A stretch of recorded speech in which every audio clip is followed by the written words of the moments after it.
नमस्कार साथियों। आशा है कि आप सब ठीक ही होंगे। तो जैसा कि आप देख रहे हैं कि आज हम जियोमेट्री यानी कि ज्यामिति के बारे में पढ़ेंगे। तो पहले ज्यामिति का हम लोग सामान्य परिचय देख लेते हैं कि ज्यामिति होती क्या है। ज्यामिति या रेखा गणित की 3 विशाल शाखाओं में से एक है। ज्यामिति 2 शब्दों ज्या तथा मिति से मिलकर बना है। ज्या का अर्थ है भूमि तथा मिति का अर्थ है मापन, अर्थात यह गणित की वह शाखा है जिसमें भूमि का माप लिया जाता है। प्राचीन काल में इसका उपयोग मुख्यतः पृथ्वी के पृष्ठ को मापने में किया जाता था। पृथ्वी को पृष्ठ मतलब समझ रहे हैं आप? जैसे कि पहले हमारे पूर्वज लोग जो है खेतों का माप करते थे कि हमारा खेत कितना बीघा है या फिर कितना बिस्वा है, और किसी भी चीज़ का क्षेत्रफल, जैसे हमारा मकान कितने में बना है, कितने में हमारा कमरा है, और क्षेत्रफल की बात तो अलग जगह हो गई। कितना हमारे घर से हमारा खेत कितनी दूरी पर है, हमारे घर से हमारी बाज़ार कितनी दूरी पर है, सारी चीज़ें इसी में पढ़ते थे हम लोग। आज इसका प्रयोग जीवन के प्रत्येक क्षेत्र में हो रहा है। अतः ज्यामिति गणित की वह शाखा है जिसमें बिंदु, रेखा, रेखाखंड, तल एवं ठोसों का अध्ययन उनके आकार, विस्तार तथा स्थिति के रूप में किया जाता है। ज्यामिति का एक दूसरा नाम भी है भूमिति। ज्यामिति जैसे ज्या से आप जाने कि भू यानी कि भूमि होती है, तो वैसे यहाँ भूमिति भी कहते हैं, जो कि ज्यामिति शब्द का पर्यायवाची है। तो अब हम देखते हैं जियोमेट्री यानी कि ज्यामिति। जियो मतलब हो गया पृथ्वी, और मेट्री मेट्रॉन शब्द यानी कि मापना होता है इसका अर्थ। जैसे कि आप देख रहे हैं ज्यामिति जो है शब्द यूनानी भाषा के शब्दों जियो और मिट्रीन से मिलकर बना है।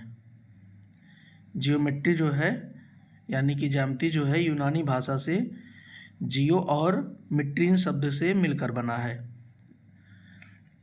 ज्यामिति को मोटे तौर पर 2 भागों में वर्गीकृत किया जा सकता है।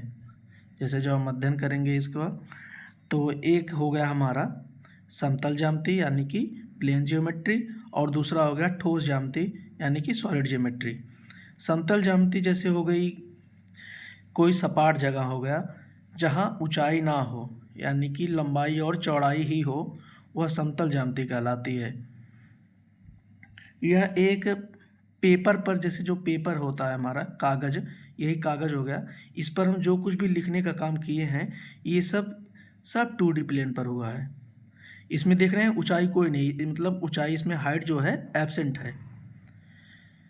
और जैसे समतल ज्यामिति में आ गई बिंदु हो गया, रेखाएं हो गई, कोण हो गया, त्रिभुज हो गया, वृत्त हो गया, चतुर्भुज हो गया, बहुभुज हो गया, इन सब के बारे में हम अध्ययन करेंगे। और ठोस ज्यामिति वह होती है जिसमें ऊंचाई भी होती है, यानी कि लंबाई और चौड़ाई होने के साथ साथ ऊंचाई भी होती है। जैसे कोई भी वस्तु हुई, वस्तुएं जितनी भी हैं सब ठोस ज्यामिति के अंतर्गत आती है, क्योंकि उसमें कुछ ना कुछ थिकनेस होती है, यानी कि कुछ ना कुछ मोटाई होती है। यदि मोटाई जहाँ भी आई तो सीधे से समझ लीजिए वह ऊंचाई है। तो जहाँ ऊंचाई की प्रेजेंट हुआ, जहाँ ऊंचाई मतलब है, वो सीधे से आप जान लीजिएगा ठोस ज्यामिति है। ठोस ज्यामिति के अंतर्गत हम पढ़ेंगे घन, इंग्लिश में इसे क्यूब कहते हैं, घनाभ, क्यूबाइड, पिरामिड, और बेलन जिसे सिलेंडर कहते हैं, गोला हो गया स्फीयर, शंकु यानी कि कोन, और प्रिज्म।